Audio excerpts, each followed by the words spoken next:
안녕하세요. 새로운 인생, 새 출발을 앞두고 있는 여성이에요. 시골에서 힘들게 사는 부모님의 뒷바라지를 받아 공부를 하고 대학을 마쳐 취직을 했어요. 서울로 상경하여 좋은 회사에 입사한 저는 부모님의 자랑이자 얼굴이었고 그곳에서 만난 남편과 결혼을 하였어요.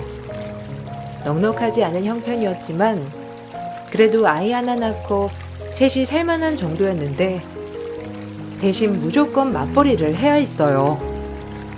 그런 와중에 저희 시어머니는 참 공주처럼 사시는 분이었는데 저희 부모님은 희생만 하셔서 그런지 처음엔 그런 모습들이 정말 좋아 보이고 꼭 부모들이 희생을 할 필요는 없구나, 본인 인생을 사는 게 멋지다라고 생각했지만 그것도 잠시. 시어머니는 정말 특이하시고 신기하신 분이었습니다. 제가 이해하기엔 조금 난해한 분이었는데 항상 멋에 취해 사시는 분이었고 본인이 가지고 싶은 것은 어떻게 해서든지 꼭 손에 넣고야만 하는 분이셨어요. 용돈이 30만 원이 뭐니? 홀랑 한 50은 넘게 줘야지.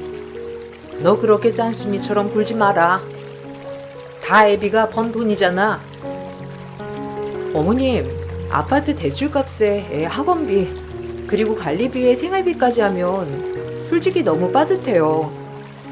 그나마 맞벌이니까 이 정도죠. 제가 안 드리고 싶어서 안 드리는 게 아니라 못 드리는 거니까 좀 이해해 주세요. 저희도 여유가 있어야 돈을 모으죠. 아니 그래도 10은 더 써라. 내가 좀 바쁘니?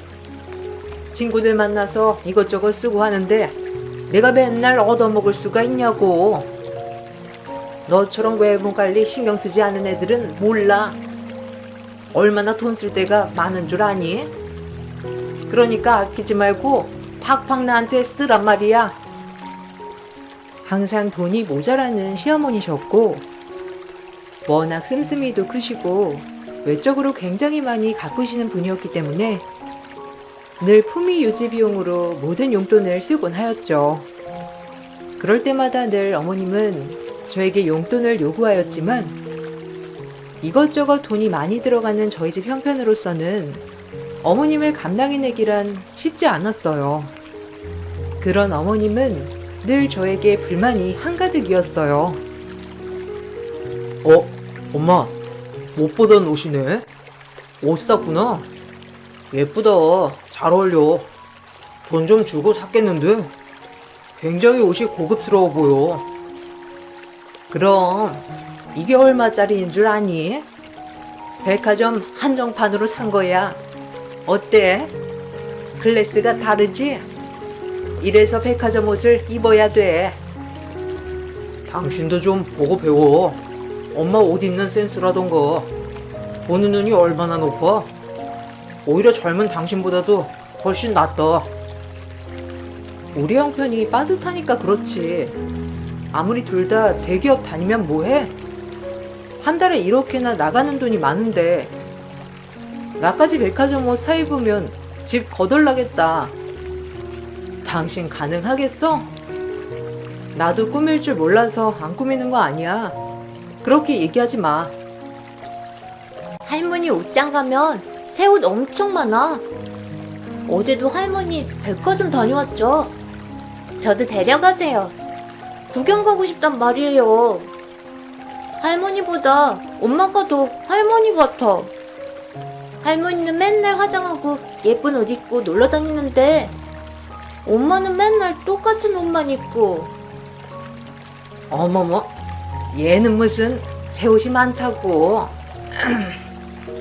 넌 젊은 애가 그렇게 후줄근하게 하고 다니니까 얘가 너한테 그런 소리를 하는 거 아니야? 너도 좀 꾸며라. 그깟 돈 얼마나 모은다고? 그렇게 아끼다가 똥 된다. 사람은 즐길 줄 알고 살아야 하는 거야. 사치스러운 어머님과는 달리 상대적으로 아끼며 살았기 때문에 제 자신을 그렇게 꾸미진 못했어요. 그런 모습을 보고 남편은 시어머니에게 꾸미는 방법을 좀 배우라고 했고, 정말 천지분간을 못하는 모자 같았지만 시어머니가 아예 이해가 안 되는 건 아니었어요. 같은 여자로서 아직까지 많이 꾸미고 싶어 하실 수도 있으니까 그런 건가 보다 하곤 했습니다. 정도가 지나치시지만 않으면 어머님을 최대한 이해하려고 노력했지만 어머님은 뭐든지 본인이 1순위곤 하였죠. 우리 어머님 진짜 대단하지 않아요? 매번 철철이 옷 쇼핑에 머리며 액세서리까지 저 나이에 저렇게까지 하는 게 대단한 것 같으면서도 어떻게 보면 너무 본인만 챙기는 것 같아서 가끔 서운할 때도 있다니깐요. 안 그래요, 형님? 전 그렇던데. 뭐 나도 완전히 이해가는 건 아니지만 워낙 멋쟁이시잖아. 그러려니 해야지. 아무튼 우리랑은 정말 다르다니까. 예, 너 이게 어떤 옷인데 여기다가 주스를 쏟아? 어쩜 얘가 그렇게 조심성이 없는 거야? 아우, 어쩐다. 나가야 하는데. 잘못했어요. 할머니, 주스 드리려다가 무거워서 손이 미끄러졌어요. 죄송해요, 할머니. 화내지 마세요. 하여튼 덤벙대는 건 꼭 지 엄마 닮았지 아주. 누가 주스 달랬어? 꼭 말도 안 했는데 그렇게 설쳐대길. 어머님, 너무하세요. 애가 할머니 드리겠다고 고사리 같은 손으로 그런 건데 옷이야 빨면 되는 걸 그렇게 화를 내세요. 네가 애 교육을 잘못 시키니까 애가 조심성이 없지. 내가 오늘 이 옷을 입고 나가려고 얼마나 펴렀는데. 하여튼 마음에 드는 구석이라고는 없다니까. 며느리들이 꼴랑 둘인데 지들 꾸미는 거 하며 생각하는 마인드 하며 나랑 달라도 너무 달라. 어쨌든 우리 집 올 거면 애들 아무것도 손 못 대게 해라. 혹시라도 내 옷이나 내 신발 가방에 뭐 묻히기라도 하는 날엔 가만 안 둬. 어머님은 그날 그렇게 동서와 말다툼을 한 뒤 놀러 나가셨고, 본인이 제일 중요하신 분이었기 때문에 그날도 그렇게 화를 내고 나가셨어요.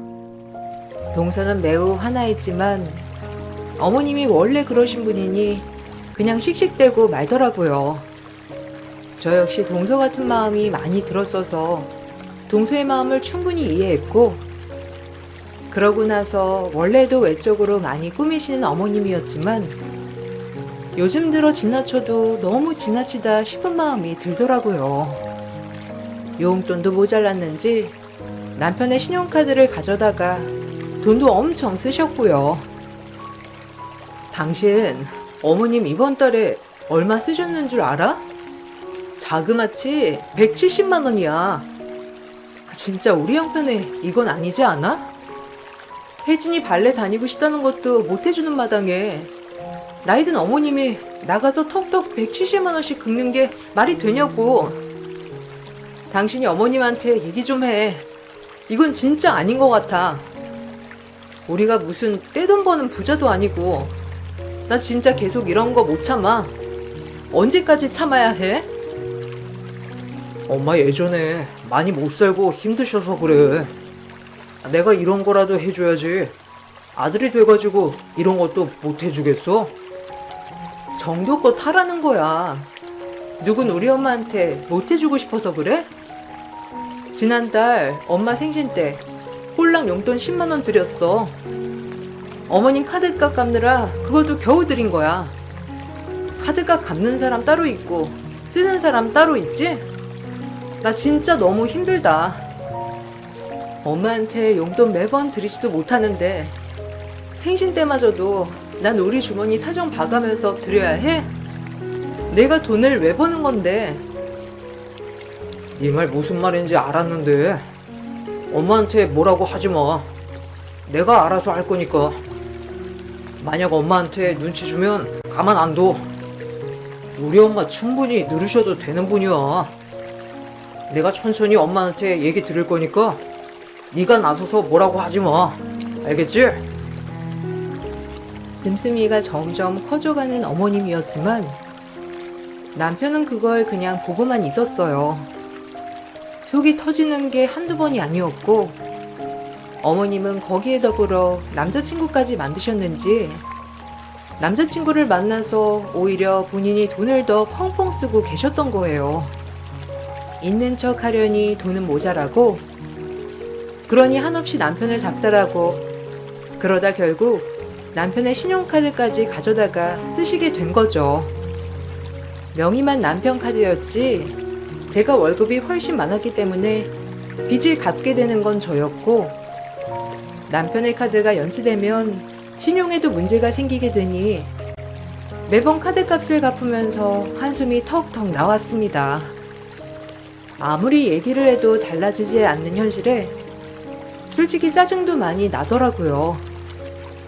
하지만 시어머니는 정말 뭐가 잘못된 줄 모르셨고 무턱대고 가랑이 찢어지게 행동했어요. 아이고 우리 최 선생님 밥값은 제가 낼 테니까 걱정 마세요. 이까지 밥값 얼마나 한다고 제가 낼 테니까 많이 드세요. 아유, 그럼 우리 여사님 덕분에 맛있는 거 감사히 먹겠습니다. 우리 여사님 좋아하는 이유가 이렇게 여장부처럼 시원시원하니 내가 안 좋아할 수가 있겠어요? 매일같이 맛있는 거 사주시고 좋은 거 보여주시고 내가 아주 몸둘 바를 모르겠다니까요. 최 선생님이 저한테 주시는 사랑만 하겠어요. 언제든 제가 쏠 테니까 지갑은 비우시고 나오셔요. 아셨죠? 허세만 가득한 시어머니를 정말 감당하기 어려웠고 그 무렵 친정엄마가 관절 수술로 인해 목돈이 필요할 찰나였는데 전 당연히 엄마이기 때문에 그 돈을 해주고 싶었습니다. 하지만 남편과 시어머니는 극구 반대하며 못쓰게 했고 제 돈까지 이래라 저래라 하는 마당에 진짜 짜증 나더라고요. 본인들에겐 쓰길 바라면서 내 엄마한텐 못쓰게 하는 꼴이 말이에요. 나 용돈 줄 땐 그렇게 눈치 주더니 너네 친정에 갖다 바친 돈은 아무렇지 않게 떡떡 갖다 바쳐? 어떻게 그러니? 어머님, 그건 차원이 다른 문제죠. 어머님한테 매달 들어가는 돈이고 저희 엄마는 이번에 수술하시는 수술비예요. 자식된 도리로서 이 정도도 못 해드리나요? 당신 얘기해봐. 내가 버는 돈 친정엄마 수술비 좀 내준다는데 이게 잘못된 거야?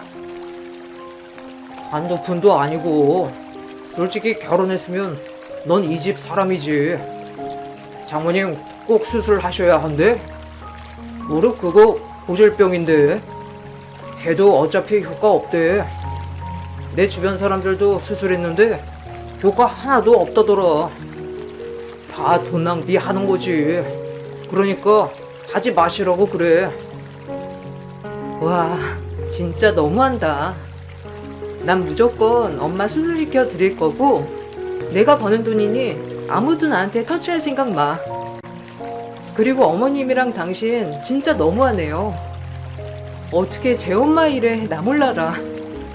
특히 어머님 진짜 양심에 손을 얹어보세요.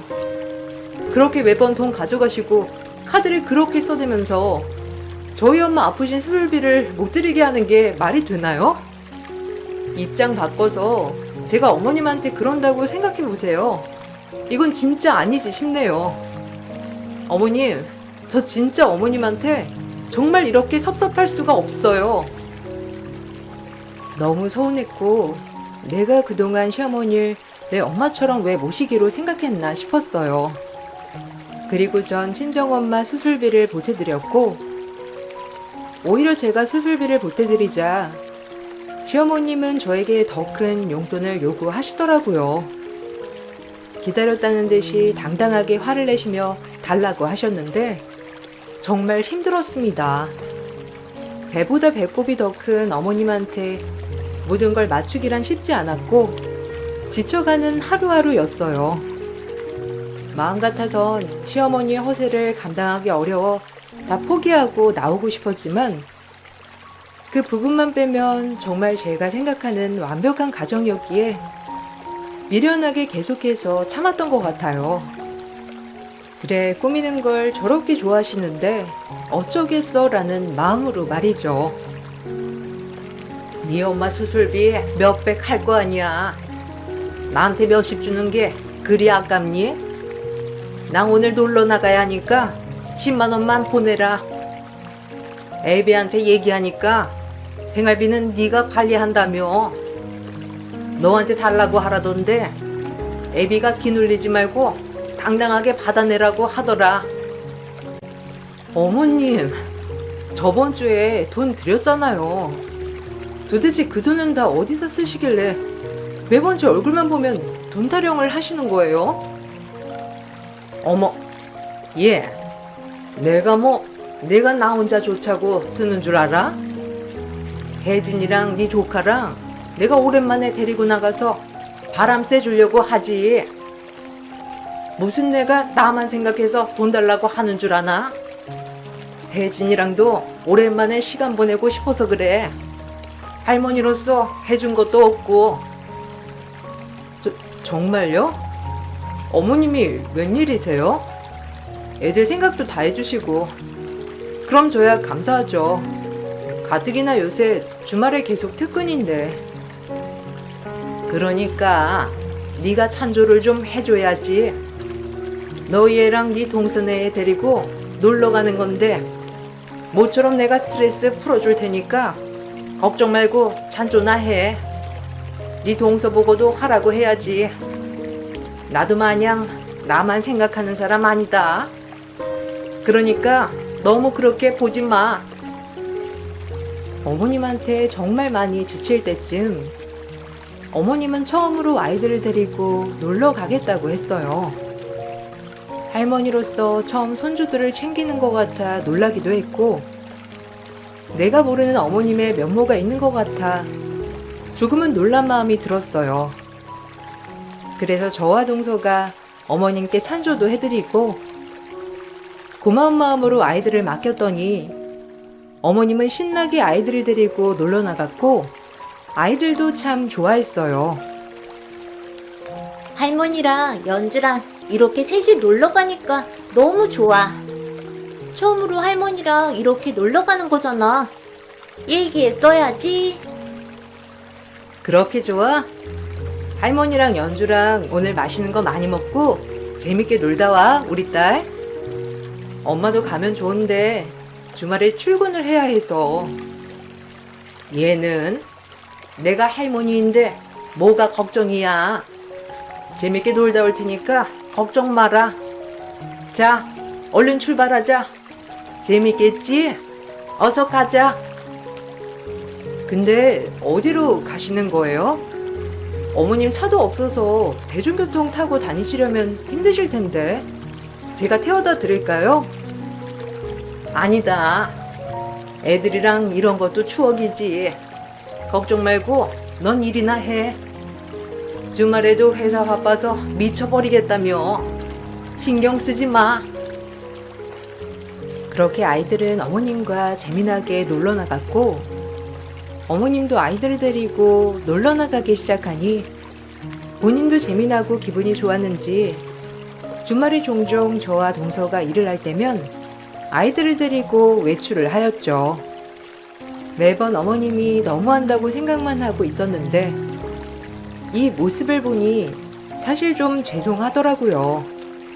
그동안 진짜 본인밖에 모른다고 속으로 욕을 엄청 했었거든요. 그렇게 어머님에 대해 오해를 많이 했었구나. 오래 같이 살았다고 생각했었는데 다 몰랐구나 라는 마음을 가지며 고마웠었어요.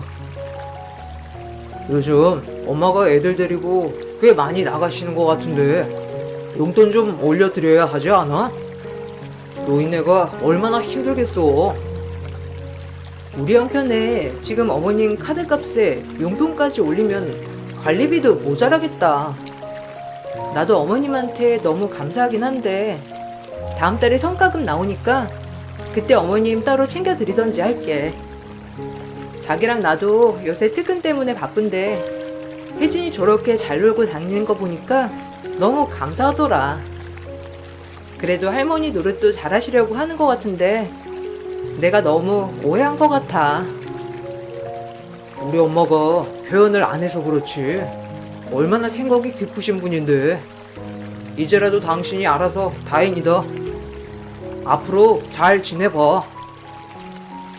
남편과 이런 얘기까지 하며 정말 잘 지내려고 했는데 그런 일이 있고 나서 어느 날 딸아이의 일기장을 보는데 지하철역 앞에 자주 갔다는 내용이 많이 있었어요. 그림일기라서 따로 그 아래 내용은 많이 적혀 있지 않았지만 주말마다 지하철 역사 앞에 자주 갔던 그림이 많았죠. 그 모습을 보고 어머님이랑 같이 대중교통을 많이 이용했구나 라고만 생각했어요.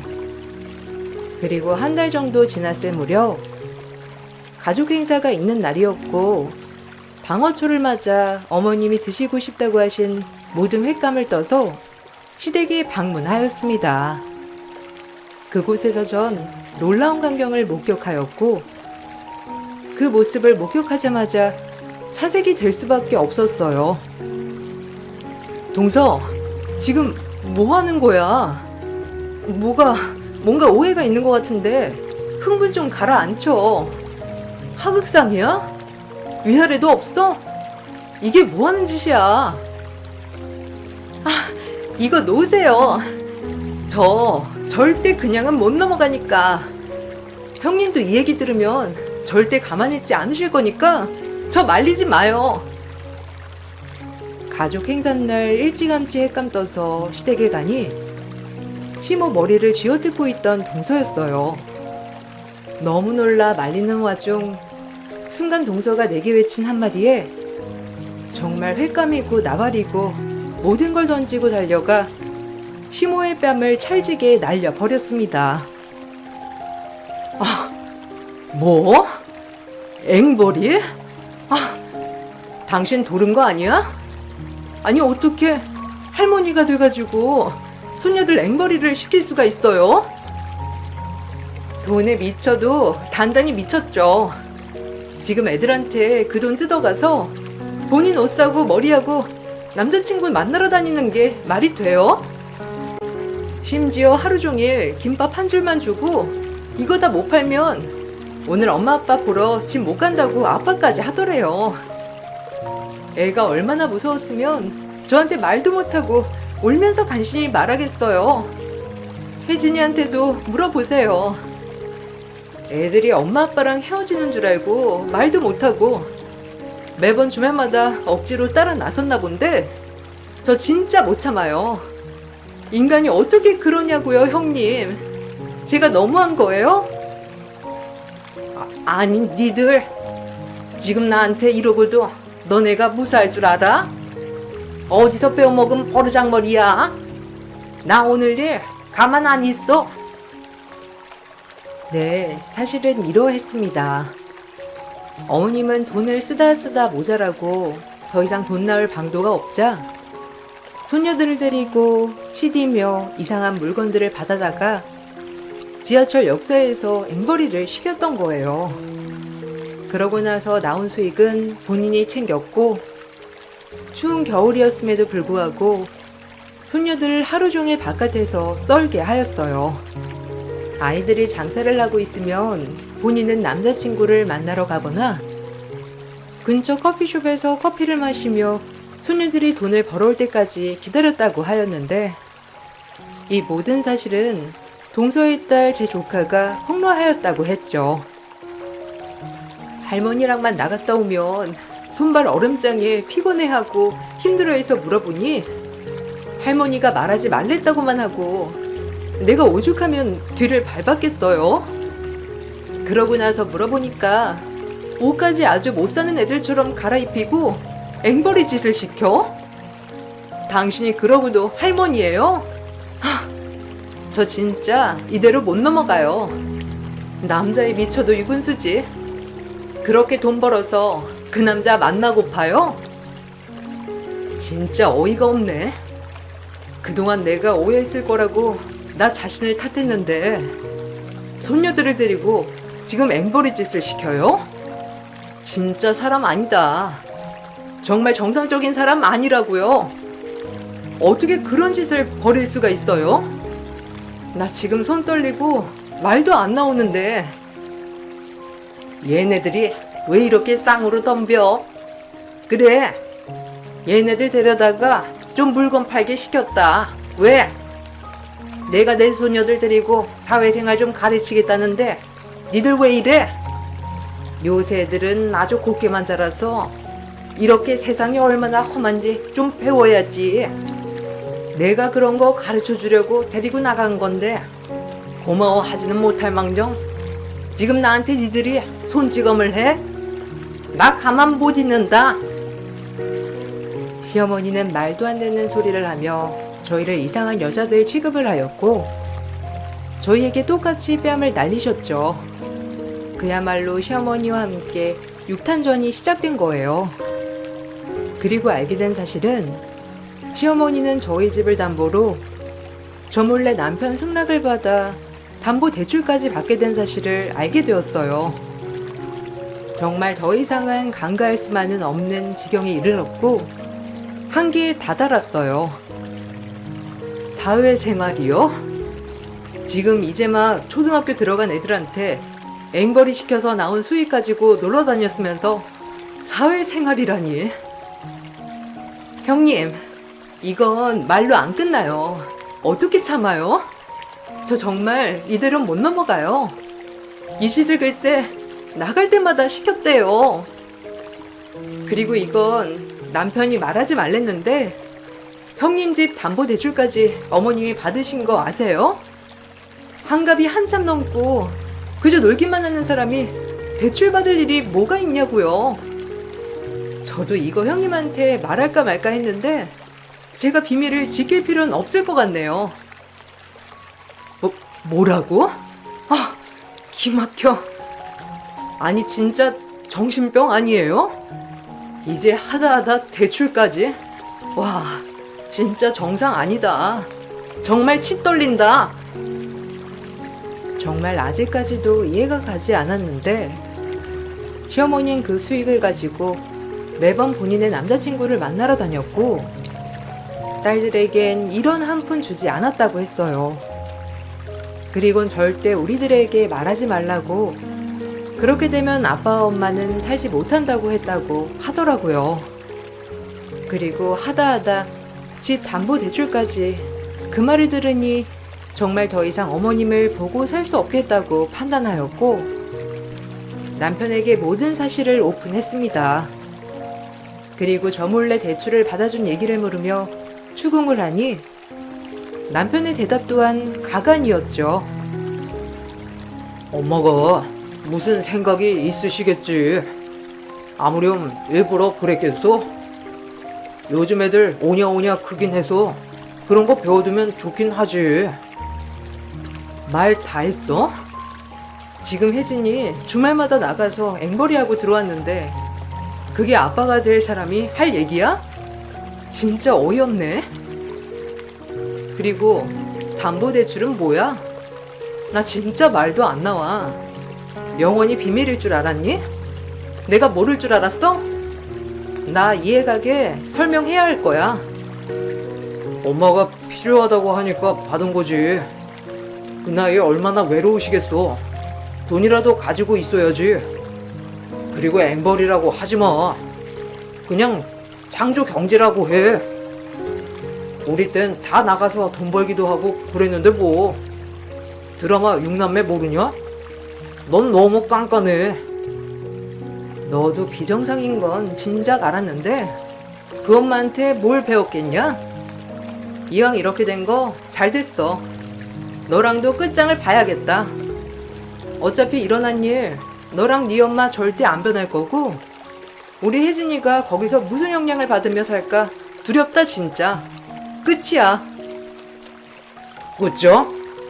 이혼이라도 하겠다는 거야?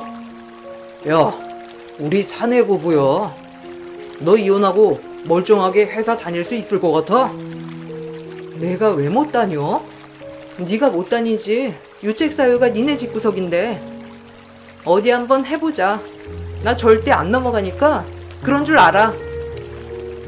남편의 태도에 화가 머리끝까지 났고 도저히 이런 남자와 살 수 없겠다고 판단했어요.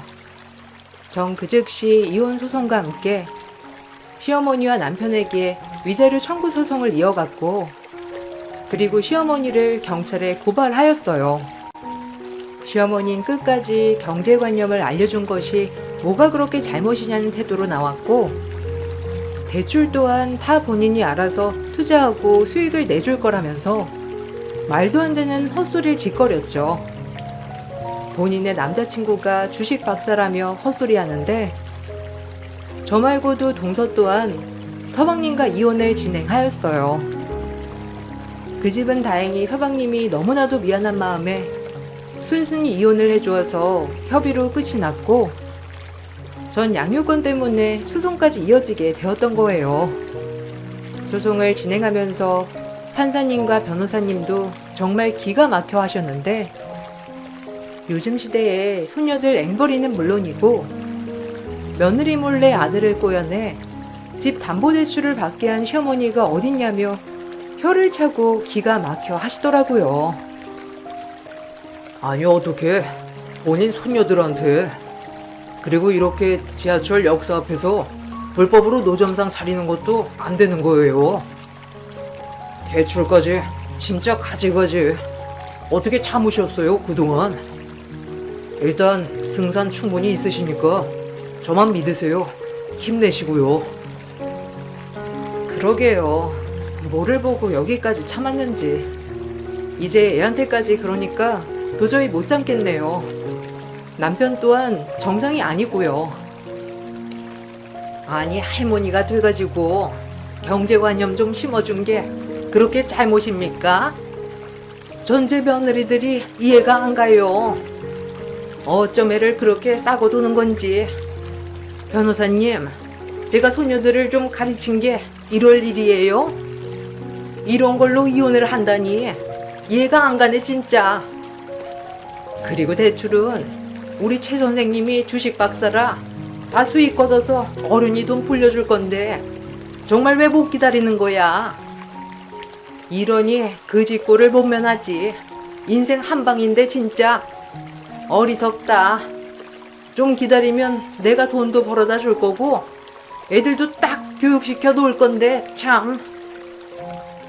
끝까지 반성하지 않는 시어머니였고 그동안 가정생활을 하면서 시어머니의 소비 내역 그리고 남편의 방간 등 도저히 혼인생활을 유지할 수 없다는 판단하에 판사님은 이혼 판결을 내주셨어요.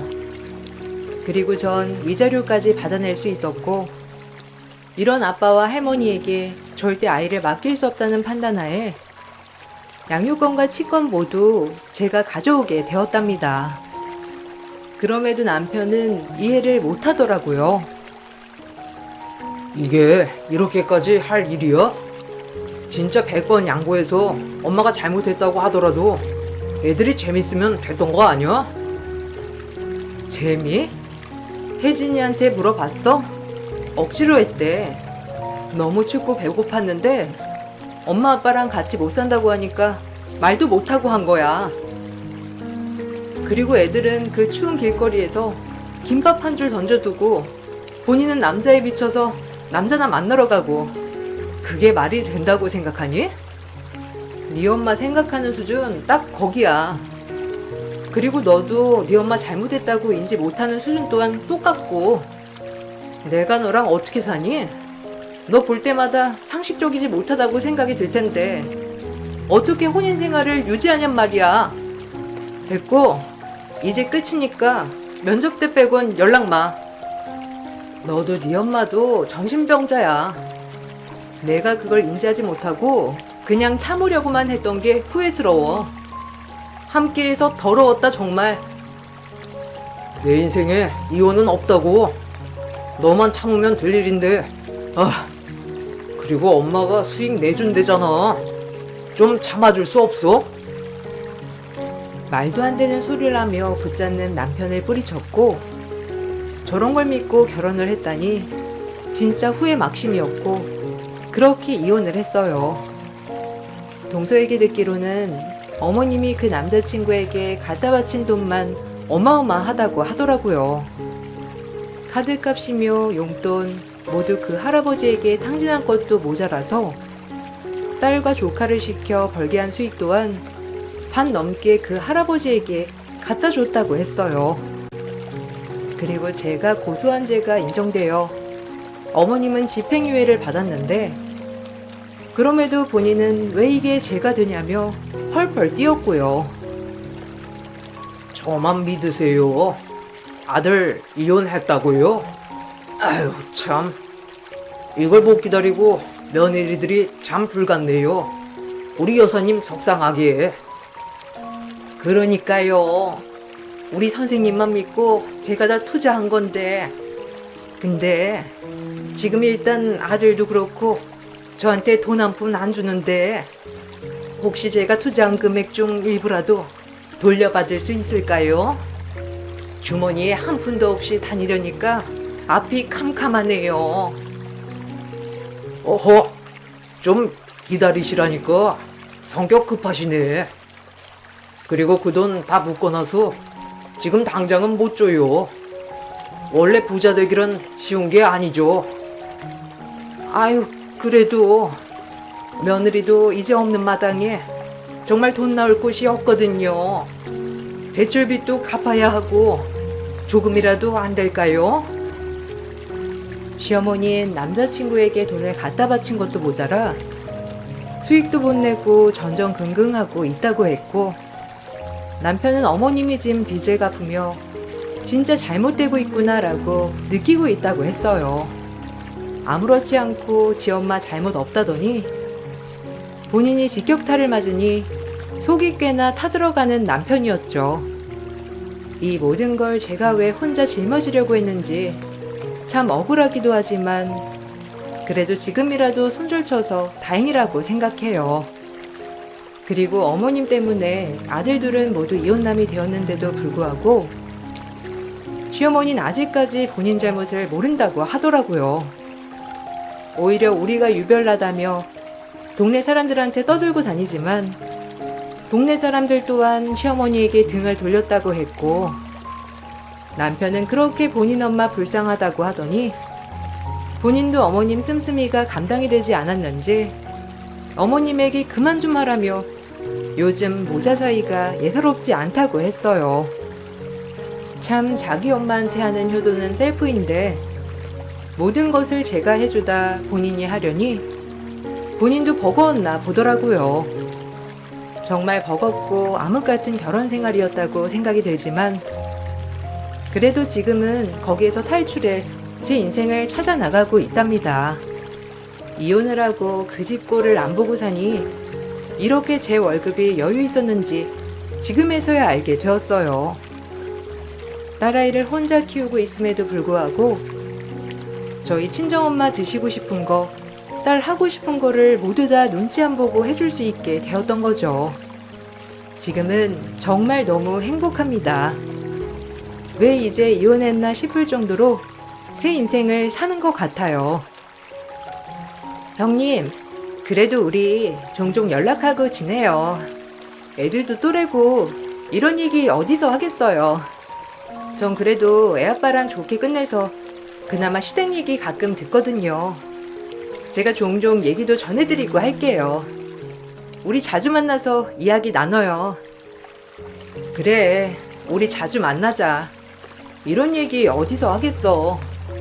연주랑 혜진이 서로 잘 지내기도 하고 우리도 좋은 친구가 될 거야. 그러게요. 참 결혼하면서 가장 큰 수확이 정말 친한 친구를 만든 것 같아 그래도 헛되지만은 않은 것 같아요. 그리고 동수아는 잘 지내고 있답니다. 이런 얘기 참 창피해서 하긴 그렇지만 지금은 동서와 만나면 서로 깔깔대며 그때 일을 떠올리고 있답니다. 그래도 이렇게 좋은 친구를 만난 것 같아 기분이 정말 묘하기도 하면서 좋기도 하답니다.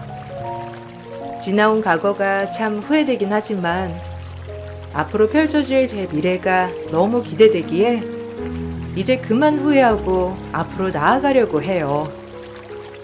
여러분들도 전진하는 삶을 사셨으면 좋겠습니다.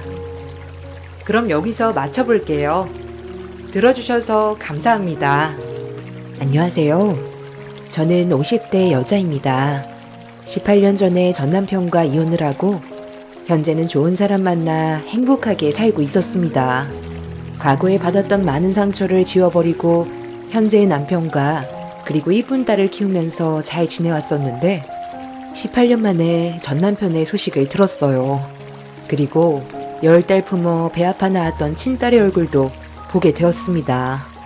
전혀 예상하지 못했던 장소에서 벌어진 돌발 상황이라 많이 당황스러웠는데 친딸이 저에게 갑자기 돈을 요구하기 시작했어요. 그리고 그 말을 듣는 순간 전부 잊은 줄 알았던 18년 전의 기억이 생생하게 떠올랐어요. 한창 더웠던 여름날 남편이 다른 여자와 만나는 걸 제 두 눈으로 목격을 했어요.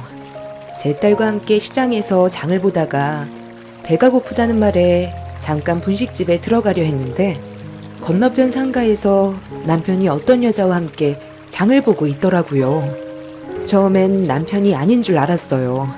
워낙 일 때문에 바쁜 사람이라 가족들과 보낼 수 있는 시간도 없는 사람인데 바람을 필 거라곤 전혀 상상하지 못했었죠. 남편이 회사 직원과 잠깐 시장에 들러 먹을 걸 사러 온 줄 알고 일단 아는 척을 하려 했는데 그 순간 남편 옆에 있던 여자가 옆구리에 팔짱을 끼더니 살갑게 웃으면서 머리를 남편의 어깨에 기대고 있었어요. 제가 분식집에 들어가지 않고 그 자리에 가만히 서 있자 저를 이상하게 바라보면서 안 들어오냐고 물어보며 밖으로 나오길래 딸이 남편의 바람 피우는 모습을 목격하기라도 할까봐 딸을 나오지 못하게 밀고 분식집으로 들어갔어요. 여자의 느낌상 남편의 행동은 100% 바람으로 확신했고 절대로 용서하고 싶지 않았습니다. 어떠한 상상을 해도 그 장면은 누가 봐도 바람이었고 그때부터 남편의 모든 행동들이 신경 쓰이기 시작했습니다. 제가 알고 있는 건 아주 잠깐 의문의 여자와 팔짱을 끼고 시장을 돌아다녔던 거 외엔 얻은 게 아무것도 없었어요. 증거물을 남겨두지 않으려 철저하게 계획적으로 움직이는 남편에게서 증거물을 찾기란 쉽지가 않았습니다. 그렇게 혼자서 힘든 날들을 감당하며 버텨오던 어느 날 남편에게서 결정적인 증거물 하나를 얻어낼 수가 있었어요. 그리고 그날 남편과 엄청난 싸움으로까지 번지게 되었고 결국 이혼의 문턱까지 가게 되었죠. 당신 잠깐 이리 와봐. 지금부터 뭐든지 솔직하게 얘기하는 게 좋을 거야. 나한테 거짓말할 생각 꿈에도 하지 마. 지금 내가 들고 있는 이 물건 당신 정장 안주머니에서 나왔는데 이걸 어떻게 받아들여야 할까? 다른 건 다 이해하고 넘어가 줄 수 있는데 이건 도저히 받아들이기가 힘들 것 같아서 거짓말할 생각 말고 그냥 사실대로 얘기해. 당신 나 말고 다른 여자 만나고 있지? 이런 말 하는 건 다 이유가 있는 건데 나한테 변명한다고 달라지는 거 아무것도 없어. 아이씨, 내 물건에 손대지 말라고 했잖아. 이런 거 싫어한다는 거 알면서 내 정장 안에 있던 물건 왜 손을 대? 너 지금 제정신이냐? 그거 당장 일이 안 되나? 왜? 이게 내 손에 들어올 수 있다는 거 예상 못했어? 돈 많은 사람들은 원래 다 이래? 내가 항상 얘기했지? 다른 건 다 이해해주고 넘어가도 우리 가정 깨지는 행동을 하면 나도 절대 용서하지 않겠다고. 어떻게 다른 것도 아니고 임신 테스트기가 왜 여기서 나와?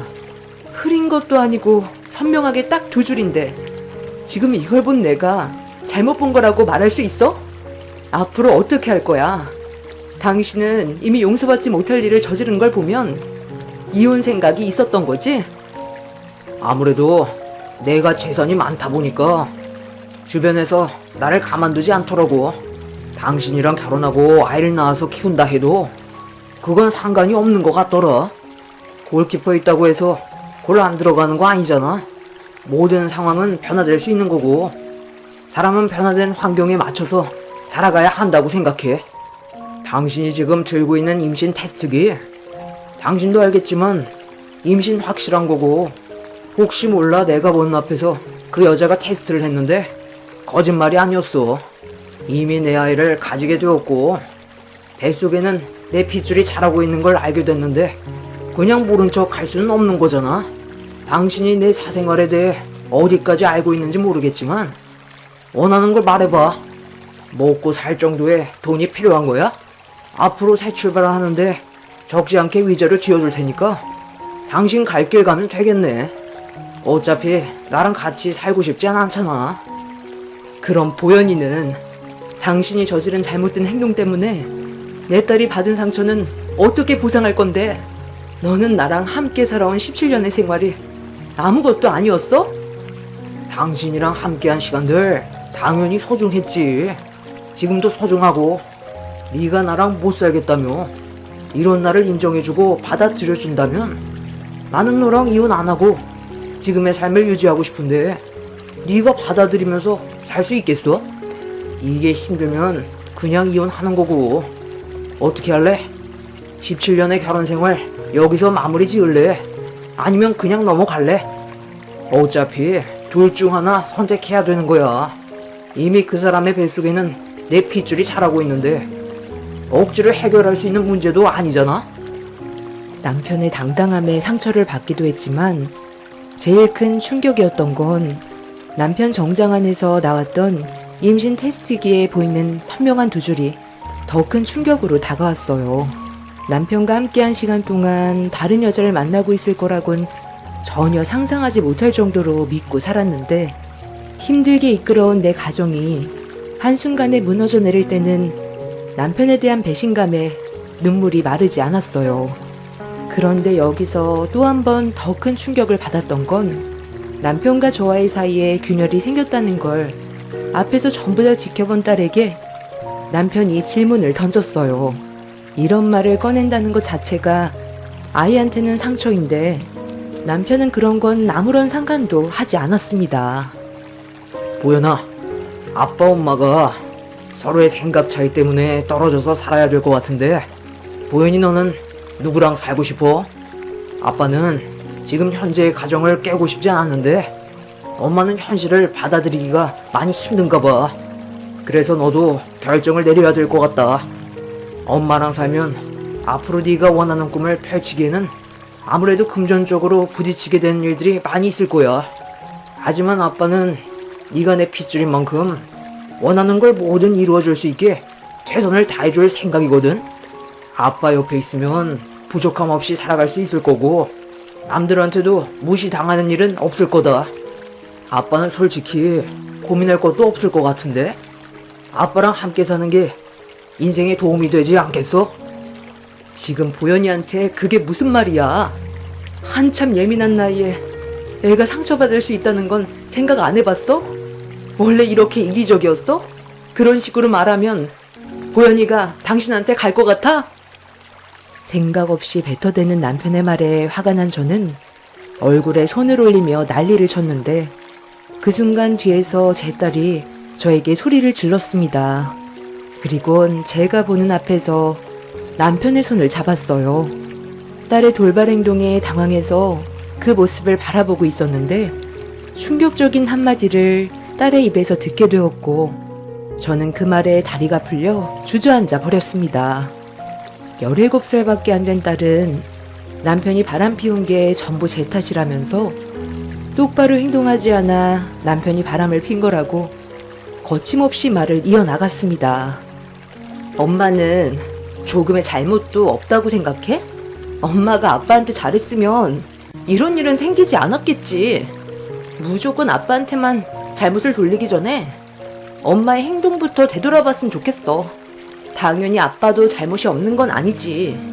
내가 봤을 땐 둘 다 잘못했어. 엄마도 아빠 덕에 잘 먹고 잘 살고 있는 거라면서.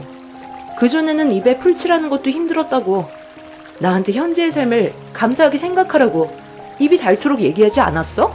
그래서 나는 엄마처럼 구질구질하게 가난한 삶을 살고 싶지 않아.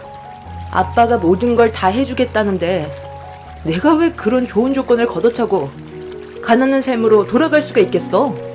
나는 아빠랑 같이 살 거니까 엄마는 나를 위해서라도 이 문제에 대해 조용히 넘어가줘. 딸이 힘들어하는 걸 보고 싶은 거야? 나 앞으로 좋은 대학도 가야 하고 좋은 일자리에 취직도 해야 되는데 엄마가 내 인생까지 망치고 싶어? 괜히 일 크게 키우지 말고 엄마 혼자 아빠 집에서 나가. 나는 내 꿈을 펼 거야. 엄마처럼 가난했던 과거로 돌아갈 생각 없다고. 딸의 말에 엄청난 말을 듣게 된 저는 너무 큰 충격을 받았는지 온몸이 부들부들 떨렸어요. 다리에 힘이 풀려 제대로 서 있을 힘조차 없어 그대로 주저앉아 버리자 이런 제 모습을 보게 된 딸도 마음이 많이 안 좋았는지 방으로 들어가 버렸네요.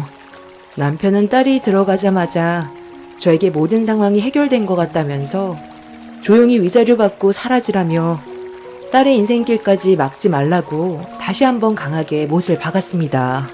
그날 정말 많은 눈물을 쏟아내었고 마음 같아선 남편의 인생도 끌어내리고 싶었지만 배 아파 낳은 제 딸이 눈앞에 아른거려 어쩔 수 없이 위자료만 받고 이혼 결정을 하게 되었네요. 뒤늦게 남편과 이혼했다는 걸 알게 된 부모님께서 한바탕 시부모님과 난리를 쳤지만 그런다고 달라지는 건 없었습니다. 솔직히 저는 뭘 잘못했는지 모르겠더군요. 가정을 위해 충실히 살아온 것밖에 없는데 왜 이혼을 당해야 하는 아픔을 겪어야 하는지 도저히 이해가 되지 않았습니다. 그리고 이 문제로 양가 부모까지 목소리를 높여 싸우는데 눈앞에 펼쳐진 상황들을 보고 있던 저는 너무 괴로워 또다시 울분을 토해내며 부모님께 돌아가자고 말씀드렸습니다. 네가 뭘 잘못했다고 돌아가. 저놈이 너를 놔두고 다른 여자를 품에 안아서 벌어진 일인데 왜 우리가 가해자인 것처럼 오해를 받아야 되는 거냐고. 여태까지 먹여주고 채워준 것만도 감사하게 생각해야지. 어디서 큰 소리야. 돈도 쥐뿔도 없는 집안 걷어들여주니까 아주 배가 불렀지. 내 아들이 자기 마누라를 옆에 끼고 있는데도 한눈을 팔았다는 건 너한테 만족을 하지 못한다는 건데 너도 참 한심하다. 아무리 돈이 있어도 가꾸질 않는데 내 아들이 네가 여자로 느껴졌을 것 같니? 나는 너한테 위자료도 지어주지 않고 걷어차버리고 싶었는데 내 아들이 워낙 정이 많아서 너한테 위자료 지어준 거야. 잘 알지도 못하면서 나에 대해서 함부로 말하지 마세요. 나도 나름대로 가정을 위해 최선을 다하며 살아왔어요. 어머님 집안에 돈이 많으면 상대방의 기분은 고려하지 않고 하고 싶은 대로 막 살아도 된다는 거예요? 어머님부터가 그런 생각을 가지고 있으니까 저 인간이 저 모양인 거라고요. 한참 동안 서로 얼굴을 붉히다가 또다시 몸싸움으로 이어졌고 저는 더 이상의 상처를 받고 싶지가 않아 부모님을 진정시킨 뒤 힘겹게 밖으로 빠져나왔습니다. 그런데 시어머니가 다시는 찾아오지 말라면서 소금을 한 바가지 퍼와 저는 저희 가족들을 향해 냅다 뿌려버렸어요. 온몸을 소금으로 뒤집어 쓰게 되자 정말 힘들게 참아왔던 제 감정을 조절할 수 없게 되었고 이성의 끈을 놓아버려 시모에게 달려들었습니다. 남보다 어느 정도 재력이 있다고 해서 상대방을 함부로 대하는 시모의 행동에 엄청난 분노를 느끼게 되면서 남편에 대한 불만들을 시모에게 전부 다 쏟아버렸습니다. 한참 동안 시모와 뒹굴면서 난리를 쳤고 저희 부모님이 겨우 말려서 더 이상의 큰 피해는 막을 수가 있었어요. 결국 서로에 대한 상처만 남겨진 채 각자의 삶으로 돌아갔는데 이혼을 하고 난 이후부터 정상적인 생활이 불가능했어요. 이미 저는 엄청난 충격으로 인해 정신 상태에 문제가 생겼었죠. 남편에게 버림받은 것도 견디기가 힘들었는데 딸까지 남편을 따라가게 되자 앞으로 삶의 목표가 사라져버려 삶의 의욕이 없어져 버렸어요. 한참 동안 버림받은 괴로움을 이겨내지 못한 채 힘든 시간을 보내고 있었는데 제가 다시 일어설 수 있는 소식을 접하게 되었습니다. 임신을 했던 남편의 상간녀가 유산을 했다는 소식이었어요. 상간녀의 뱃속에 있는 그 아이는 잘못이 없다는 걸 알지만 저는 유산의 소식을 들었을 때 너무 기뻤었고 그 인간들의 불행이 계속해서 이어지길 간절히 바라고 있었습니다. 정상적인 가정을 깨버린 그 여자가 행복해지는 걸 원하지 않았어요. 그리고 제 딸은 자기 아빠의 도움을 받아 공부에만 매진하면서 자신의 꿈을 펼치기 위해 최선을 다하고 있다는 소식도 들을 수가 있었습니다. 상간녀가 아이를 유산했다는 말을 듣게 된 이후부터 저도 그 인간들에게 잘 사는 모습을 보여주고 싶어서 더 이상 슬퍼하지 않고 달라진 현실을 받아들인 뒤 남편이 준 위자료로 장사를 시작했어요. 그리고 과거의 아픈 기억들을 잊어버리기 위해 정신없이 일에만 매진해 왔었는데 제 인생에 또 다른 인연이 찾아오게 되었네요.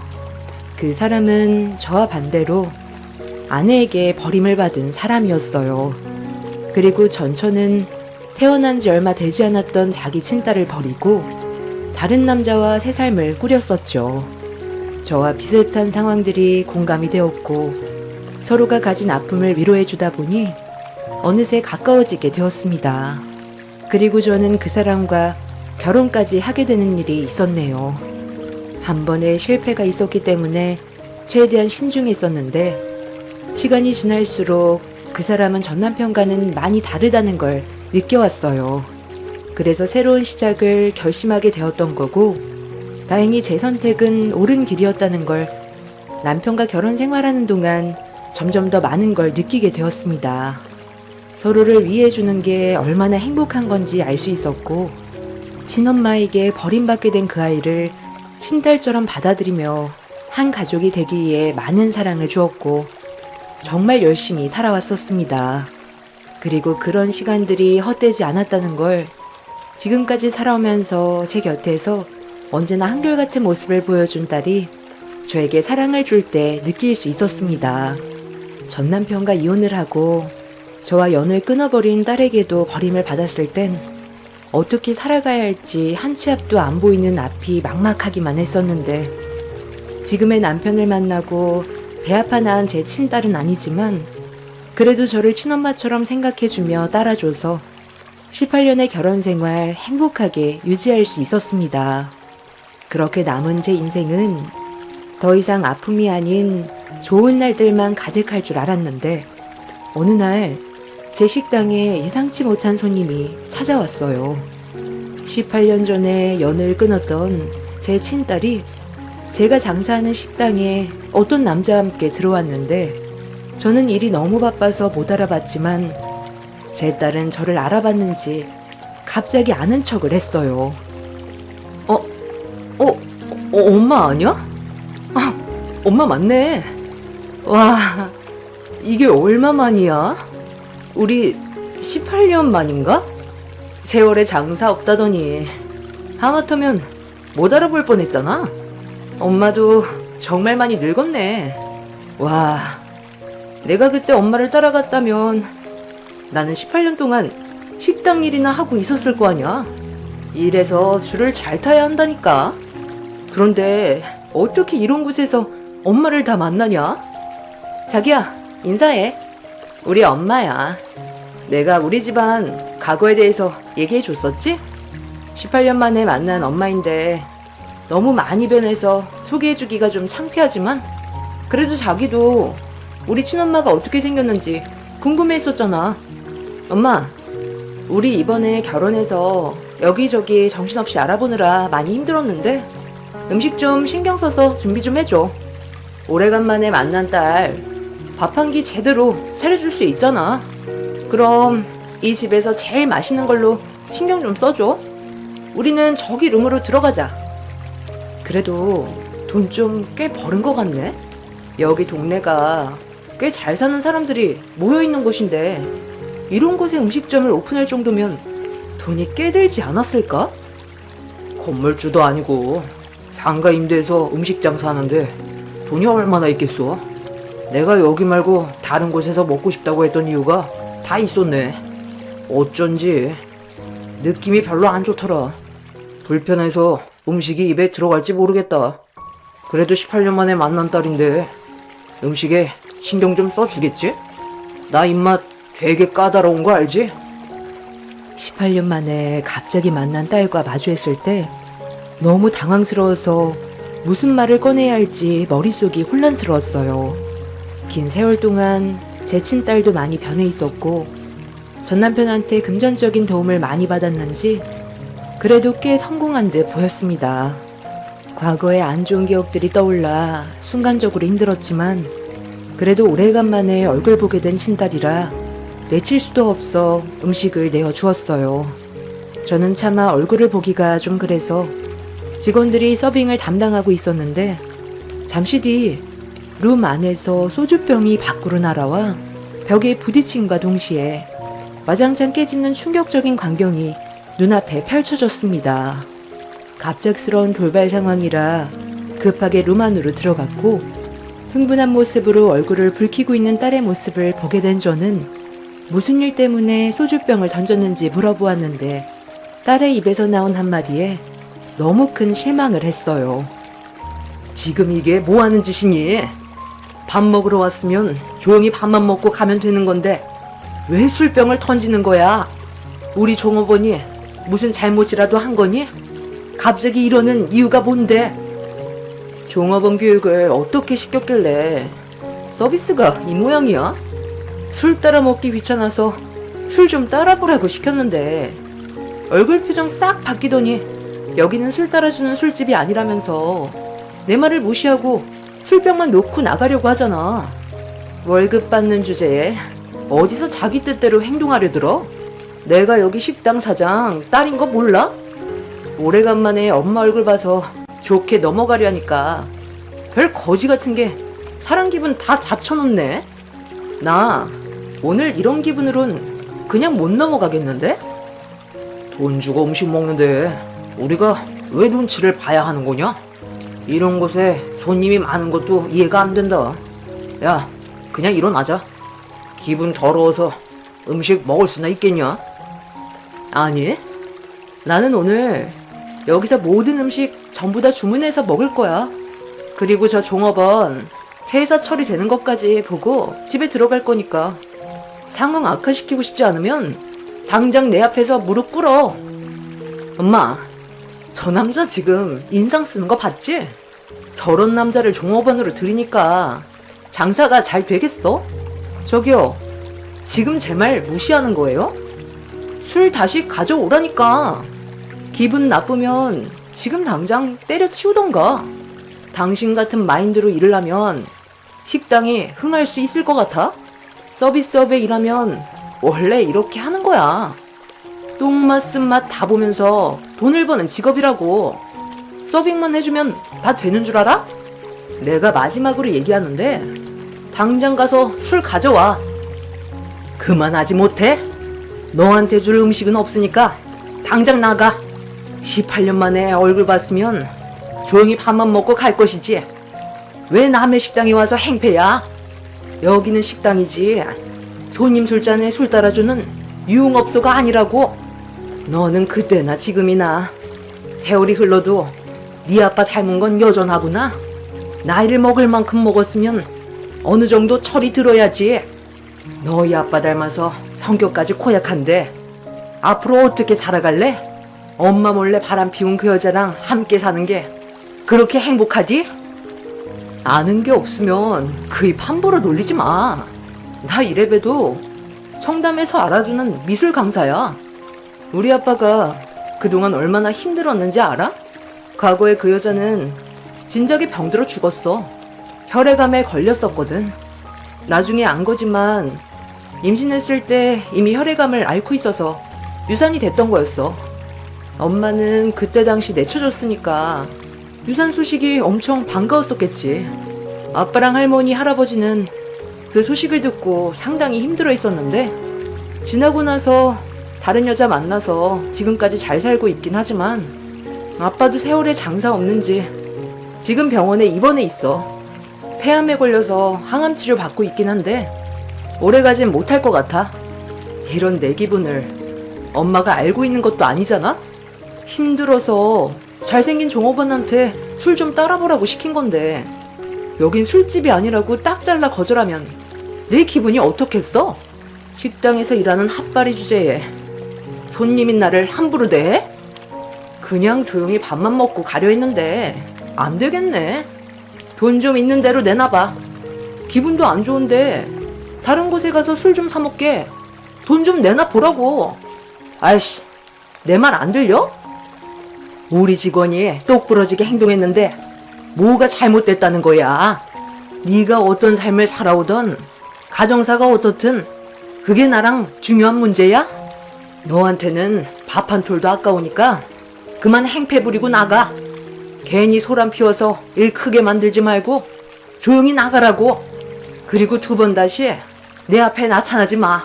나는 네가 엄마한테 말했던 그때의 말들을 아직까지 잊지 못하고 있을 만큼 마음의 상처를 깊게 남아있는데 너한테 좋은 말이 나가겠니? 과거나 현재나 달라진 거 없는 너한테는 조금도 베풀고 싶지가 않다. 다시는 내 앞에 나타나지 말고 당장 썩 꺼져. 그래, 부유한 네 아빠 따라가서 배운 게 고작 이런 삶이니? 그래서 엄마랑 영 끊고 지내서 행복했어? 엄마, 저 왔어요. 이게 다 뭐야? 무슨 일 있었어요? 아니, 식당이 왜 이렇게 난장판으로 되어 있어? 제가 치울 테니까 자리에 앉아 계세요, 엄마는. 엄마? 그래서 나를 최대한 빨리 식당에서 내쫓으려 했던 거구만. 저기요, 그쪽이 우리 엄마 친딸이야? 얼굴이 안 닮은 것 같은데 닮은 구석이 하나도 없네. 쓸데없는 말 하지 말고 당장 나가라니까. 너랑 말 섞고 싶지도 않고 다시는 얼굴 볼 생각도 없다. 슬기야, 여긴 엄마가 치울 테니까 룸에 들어가서 배고플 텐데 밥부터 먹어. 엄마, 잠깐만요. 저기요, 저 아시죠?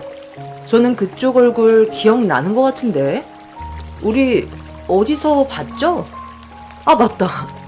내가 몇 달 전에 그쪽 경찰서에 보냈잖아요.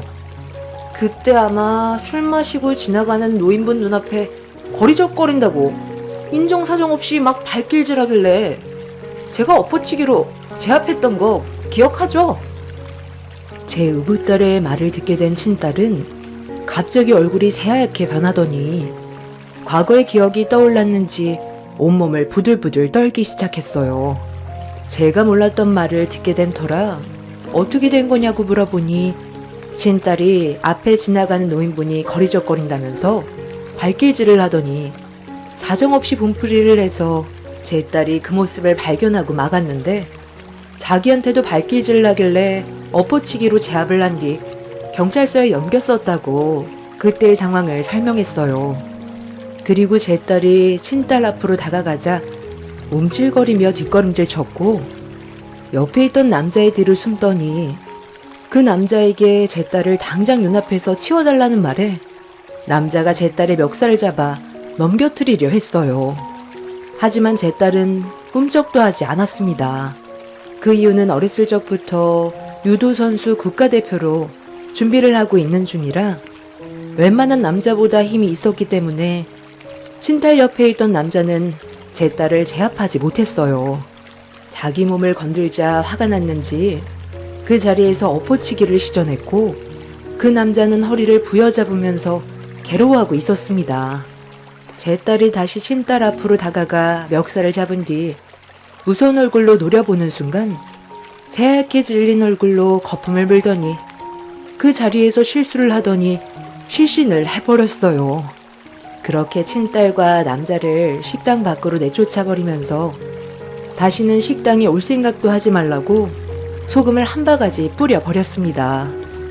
유도 선수인 제 딸이 한 번의 상황을 정리해줘서 더 큰 일을 모면할 수 있었고 그날 이후 친딸은 더 이상 식당에 찾아오지 않았습니다. 그런데 그 일이 있고 난 이후 친딸이 식당 앞에 쪽지를 두고 갔어요. 전 남편이 숨을 거두기 전에 제 얼굴을 보고 싶다며 과거의 잘못을 뉘우치고 속 편하게 떠나고 싶다는 메모를 딸이 전달해 주었습니다. 과거에 저에게 그런 잘못을 저질러 놓고 온갖 상처를 안겨준 전 남편이 이제 와서 숨을 거두기 전에 자기 편하게 떠나고 싶다고 저를 찾는다는 말을 들었을 때 너무 어이가 없었네요. 당연히 가지 않을 거고 친딸과도 엮이지 않을 생각입니다. 저는 지금의 가정에 충실할 거예요. 그게 제가 내린 결정입니다. 전 남편이 암으로 병원에 입원하고 난 이후 사업이 힘들어졌다는 소식을 접하긴 했는데 차라리 잘 된 것 같아요. 그 인간들도 힘들어져 봐야 깨닫는 게 있을 것 같습니다. 앞으로 또 다른 일들이 펼쳐질지도 모르지만 저는 지금의 행복을 절대적으로 지킬 생각입니다. 제 사연 들어주신 분들 감사합니다. 안녕하세요. 저는 오늘 여러분들께 제가 살아왔던 인생의 이야기를 풀어보고자 컴퓨터 앞에 앉게 되었네요. 한 번밖에 주어지지 않는 삶을 후회 없이 살고자 정말 열심히 달려왔지만 제가 선택한 길이 아직까지도 맞는지 잘 모르겠습니다. 그래서 이 자리를 빌려 소통 좀 해보고자 용기 내어 키보드를 두드리고 있는 중이네요. 아마 저와 연배가 같으신 분들은 대화가 잘 통할 거라 생각하고 글을 써 보겠습니다. 그때는 정말 죽을 것처럼 힘들었었는데 지나온 세월을 보면 시간은 정말 빨리 지나가는 것 같습니다. 멈추지 않은 세월에 장사 없다고 저 또한 이제 체력적으로도 많이 힘든 상태입니다. 나이를 먹을수록 근력이 중요하다고 해서 최근에 뒷산에도 올라가 보고 나름 열심히 운동하면서 젊게 살아가려고 노력하는 중이네요. 쉬지 않고 달려온 지 20년의 시간은 이곳에 전부 담을 수는 없겠지만 큼지막한 사건들 위주로 여러분들께 제 사연을 들려드리도록 하겠습니다. 남편을 일찍 세상을 떠나보내고 아들과 단둘이 열심히 살고 있었을 때였어요.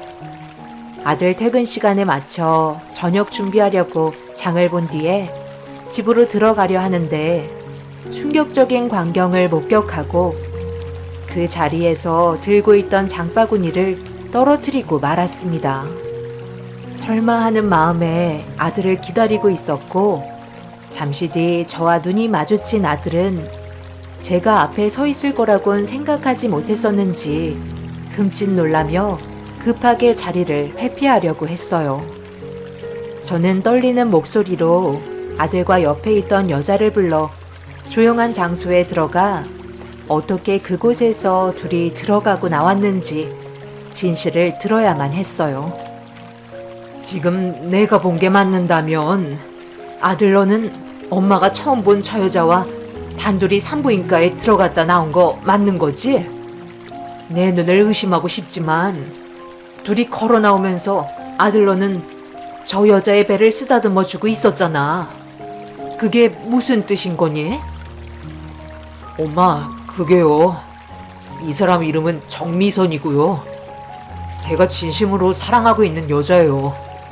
그리고 지금 뱃속에는 아이들이 자라고 있어요. 너 제정신이야? 어떻게 이런 일을 무책임하게 저지를 수가 있는 거야? 그래서 지금 저 여자가 임신을 했다는 말이야? 엄마, 일단 진정 좀 하세요. 그러다 숨 넘어가겠어요. 어쩌다 보니 임신까지 하게 됐는데요. 산부인과에서 뉴스에서나 나올 법한 일이라며 엄청 놀라셨어요. 지금 미선이 뱃속에 아이가 셋이나 있대요. 새쌍둥이라는 말이죠. 저희 부부한테 기적이 찾아왔다니까요. 조만간 미선이 부모님 만나서 정식적으로 인사드리고 오려고요. 어차피 엄마한테 먼저 인사드리려 했는데 잘 됐네요. 엄마, 저희 결혼하고 싶어요.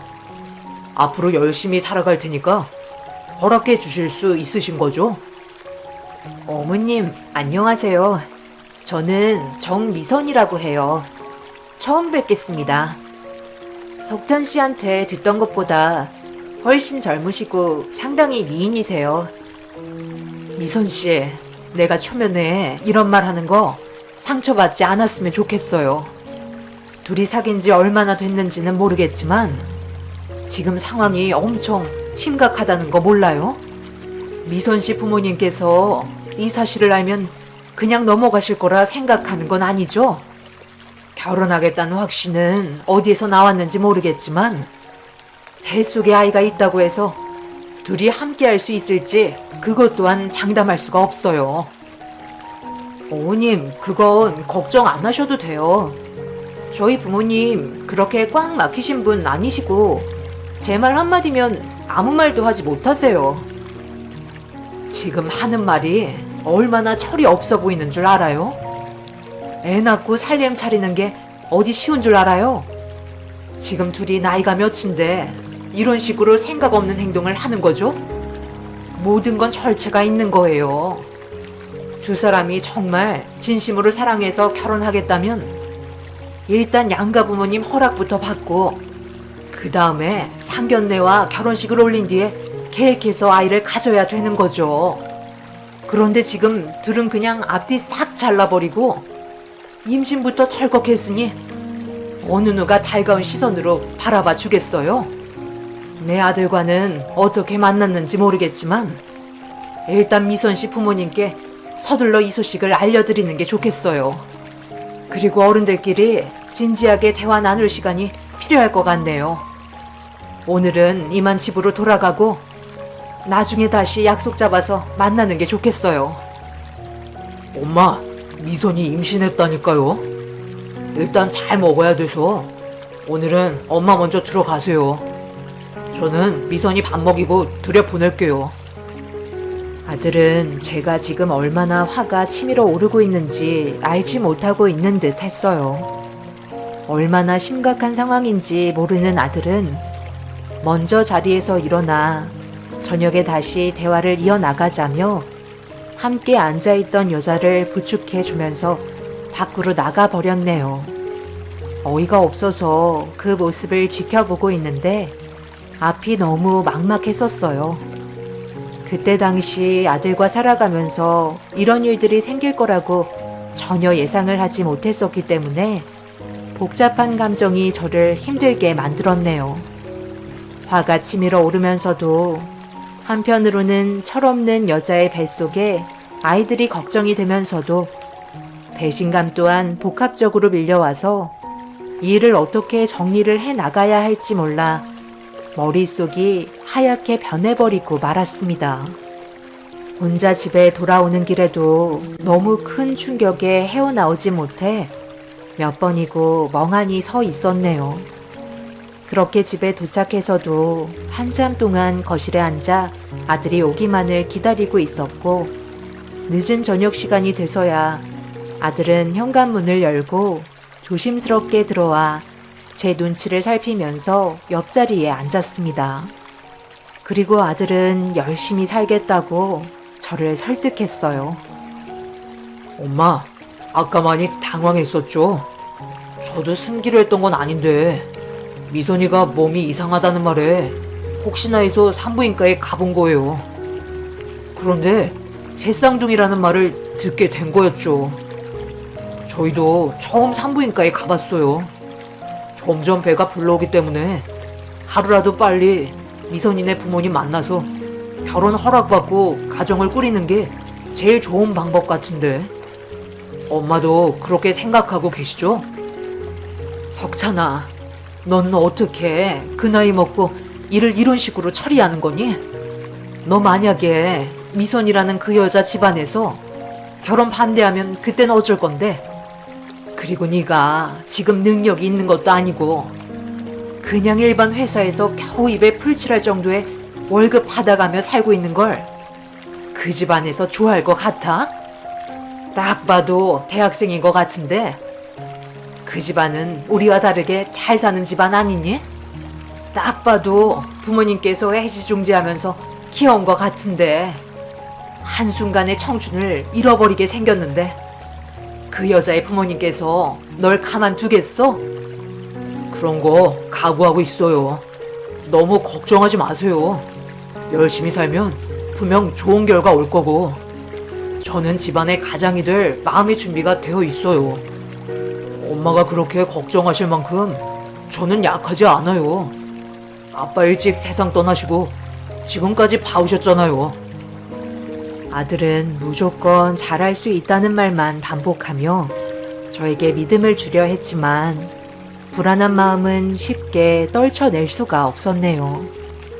아들은 아직 회사에서 퇴근을 하지 않은 상태라 많이 당황스러웠는데 서둘러 문을 열라고 화를 내시는 언성 높은 목소리에 일단 문을 열어 드렸습니다. 그러자 그 여자의 아버님께서 제 아들이 어디 있는지 물어보며 가만두지 않겠다는 표정을 보이셨어요. 최대한 침착하게 분위기를 이끌어 가려 했지만 이미 극도로 흥분하신 상태라 제 말은 귀에 들어가지 않았고 제 아들을 빨리 불러오라는 말에 어쩔 수 없이 소리치며 제 쪽으로 분위기가 집중되게 만들었습니다. 그제서야 저를 바라본 그녀의 아버님과 시선을 주고받을 수 있었고 침착함을 되찾은 그 여자의 부모는 집 안으로 들어와 거실에 자리를 잡았네요. 무슨 마음이신지 충분히 이해합니다.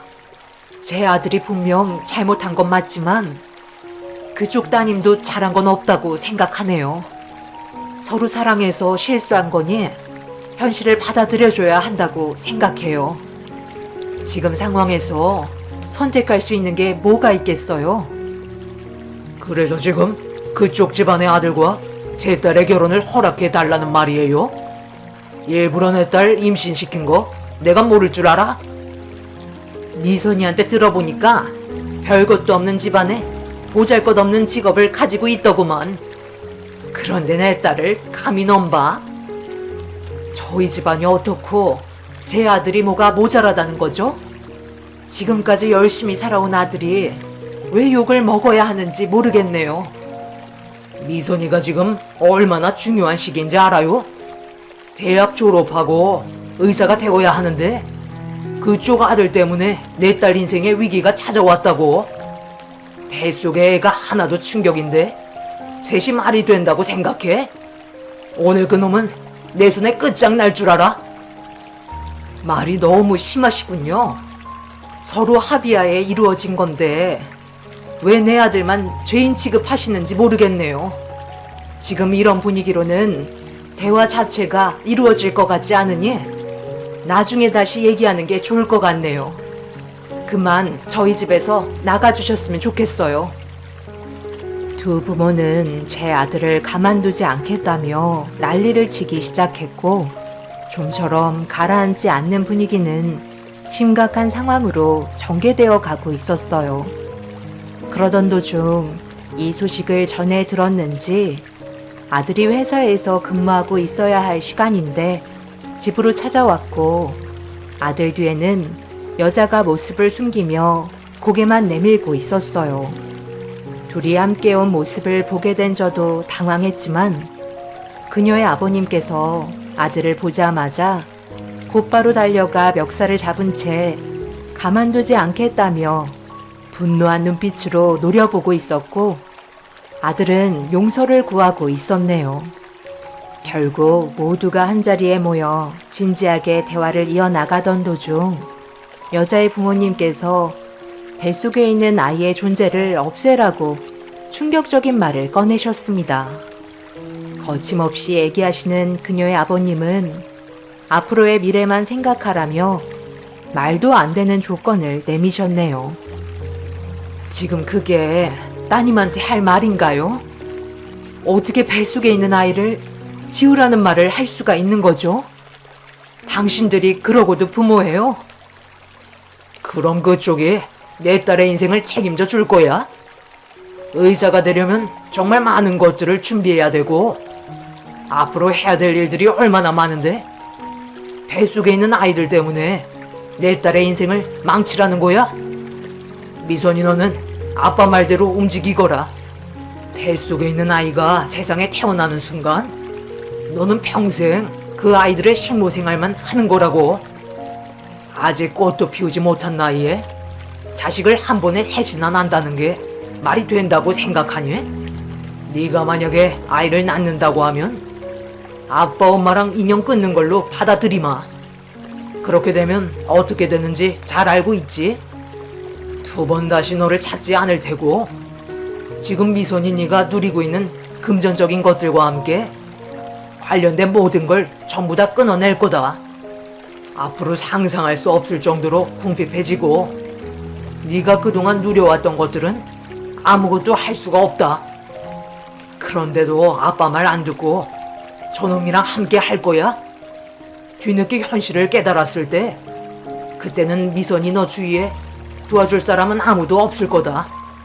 마지막으로 말하는데 아빠랑 지금 병원을 가던지 아니면 저놈이랑 여기에 남던지 둘 중 하나 선택하거라.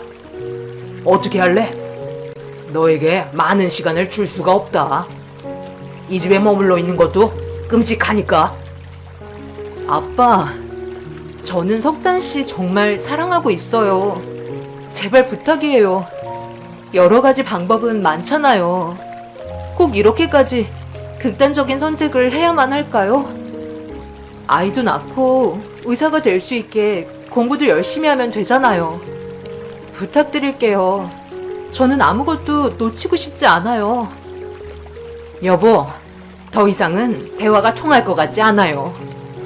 아주 저놈한테 콩깍지가 제대로 씌어버렸네요.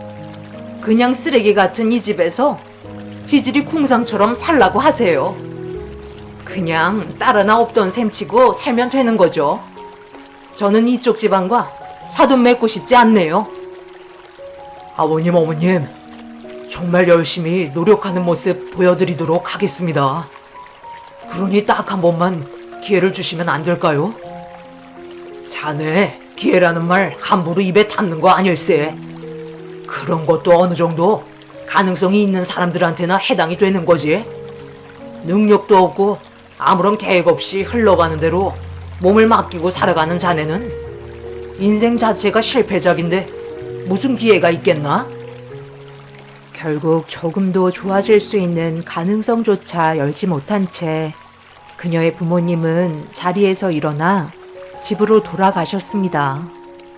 그날이요, 저는 아들이 데려온 여자를 며느리로 받아들여줄 수밖에 없었어요. 그리고 며느리의 부모님은 두 번 다시 찾아오지 않으셨죠. 처음에는 열심히만 살면 분명 좋은 길이 펼쳐질 거라 생각했었는데 머릿속으로 계획했던 것과 현실은 너무 달랐습니다. 그동안 살아왔던 환경 자체가 달라서 그런지 며느리는 너무 철이 없었어요. 아들은 어떻게든 대학은 졸업시켜 주고 싶은 마음에 회사에서 근무하는 것 외에 잠잘 시간 쪼개가며 쉬지 않고 일을 해왔어요. 저 또한 기존에 하던 식당 일 말고도 또 다른 식당에서 주방 일을 도와 한 푼이라도 도움을 주려고 노력을 해왔었죠. 그런데 며느리는 그동안 살아오면서 받기만 했는지 아들과 저의 노력에 고마워하기보단 당연시하게 여겼습니다. 그래도 의사가 되면 분명 빛을 볼 수 있을 거라 생각했었어요. 어머님, 제 뱃속에 아이가 지금 셋이나 있는 거 알고 계시죠? 곧 있으면 출산인데 음식이 이게 뭐예요? 애들 입맛이 얼마나 까다로운 줄 아세요?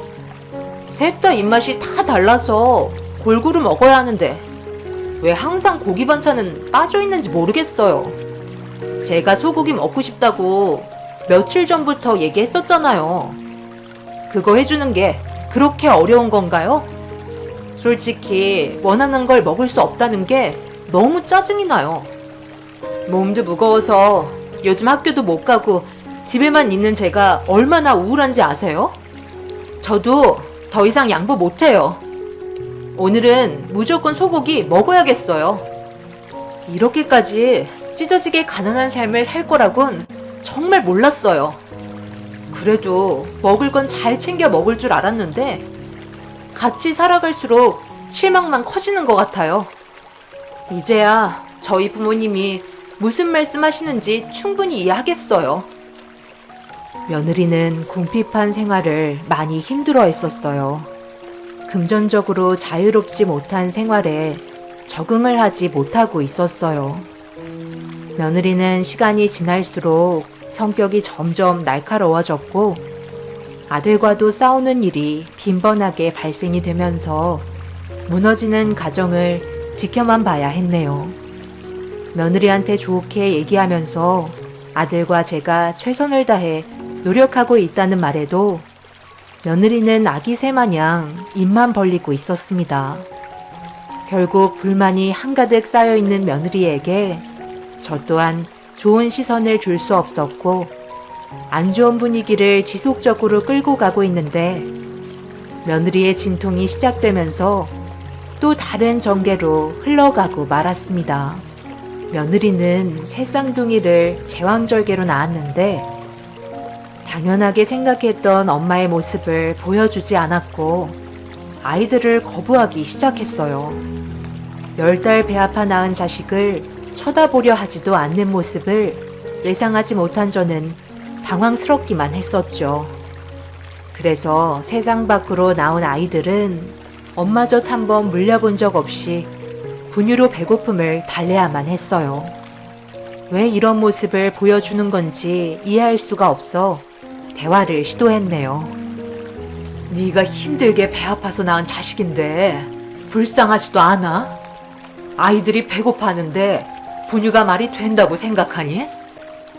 저 아이들만 아니었어도 저는 지금쯤 행복한 시간을 보내고 있었을 거라고요. 지금은 애들 얼굴 보고 싶지 않아요. 그게 누구 잘못인데? 전부 다 네가 선택한 길이잖아. 애들이 무슨 죄니? 처신만 똑바로 했었어도 이 아이들에게 불행은 없었을 거라고. 감당하지도 못할 일을 왜 저질러서 애들을 원망하는지 모르겠다. 이제 그만 현실을 받아들이고 살거라. 싫어요. 저는 엄마 아빠 보러 갈 거예요. 애도 낳았으니 이제 집으로 돌아갈게요. 제 삶을 찾고 싶어요. 애들을 놔두고 돌아가겠다고? 너 제정신이니? 아직 눈도 뜨지 못한 애들을 놓고 가겠다는 거야? 너는 이 아이들의 엄마라고. 뱃속에 있었을 때만 엄마였지. 세상 밖으로 나오는 순간 내 아이들이 아니에요. 그이가 부모 역할 다 하면 되는 거잖아요. 저는 이제 그만 자유로워지고 싶어요. 저도 최소한의 양심은 있어서 애들을 참아 지울 수가 없었다고요. 저는 여기까지만 할게요. 부모님 밑에서 금전적으로 아낌없이 지원받으며 의사 될 거예요. 여기서 거지처럼 살고 싶은 마음 전혀 없네요. 너 지금 뭐라고 그랬어? 걱정돼서 일찍 퇴근하고 왔는데 엄마한테 그게 무슨 말이야? 우리랑 인연 끊겠다는 거야? 오늘 혼인신고하러 가자고 했었잖아. 정식적인 부부가 되겠다며? 그런데 왜 갑자기 태도가 변하는 건데? 내가 열심히 한다고 했잖아.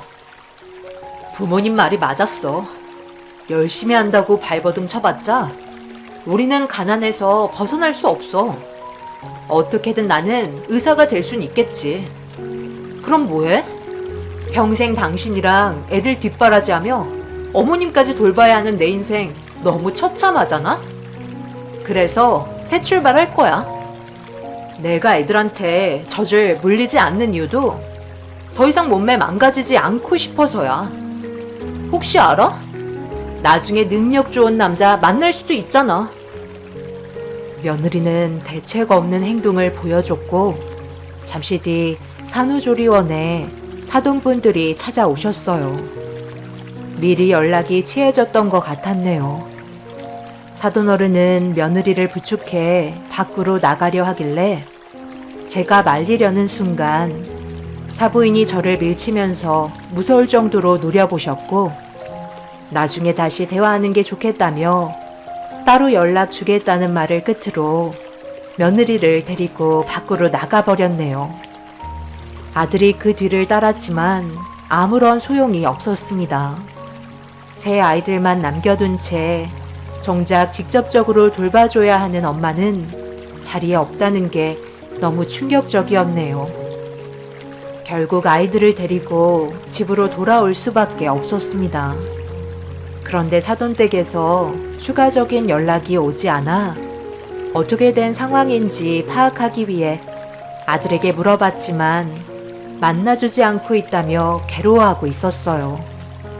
아들은 밖에서 쉬지 않고 일을 한 뒤에 집으로 돌아오기 전에 사돈댁에 들려 며느리를 만나길 원했지만 아무것도 얻을 수가 없었습니다. 저는 이제 막 태어난 아이들 때문에 움직일 수도 없는 노릇이라 하던 일도 그만두고 육아에 전념할 수밖에 없었어요. 저도 셋을 키워보는 건 처음이라 모든 게 쉽지 않았고 애들은 엄마 품이 그리운지 아쉬운 대로 빈 젖을 물며 마음을 진정시키고 있었네요. 그날 처음으로 정말 많은 눈물을 쏟아내고 말았어요. 아이들도 불쌍하지만 저도 그렇고 제 아들 또한 급격하게 바뀌어버린 현실을 감당하기에는 너무 힘이 들었었습니다. 결국 애들을 들쳐매고 아들과 함께 사돈댁에 찾아가 굳게 닫힌 문을 두드리며 애타게 도움을 요청했는데 지나가던 주민분께서 충격적인 한마디를 뱉으셨네요. 사돈댁이 며칠 전에 이사를 갔다는 말을 전해 듣게 되었고 어디로 갔는지도 알 수 없는 상황이 되어버렸습니다. 소식을 접할 수 있는 게 아무것도 없어서 당황스럽기만 했었어요. 며느리는 자기 부모님께 인정받지 않고 혼인신고하고 싶지 않다고 하길래 며느리가 출산하면 사돈댁과 다시 만나 해결하려 했는데 며느리는 일부러 혼인신고를 하지 않았다는 걸 알 수 있었습니다. 이런 상황이 오니 앞으로 어떻게 살아가야 할지 정말 막막했었고 그날 처음으로 아들의 가슴을 쉬지 않고 세차게 내리치면서 원망을 하고 말았습니다. 생각 없이 저지른 잘못에 대한 대가라며 앞으로 몸이 부서져도 아이들을 위해 살아가라고 했어요. 눈물을 흘리고 있는 아들도 죄송하다는 한마디를 한 채 고개를 떨구고 말았습니다.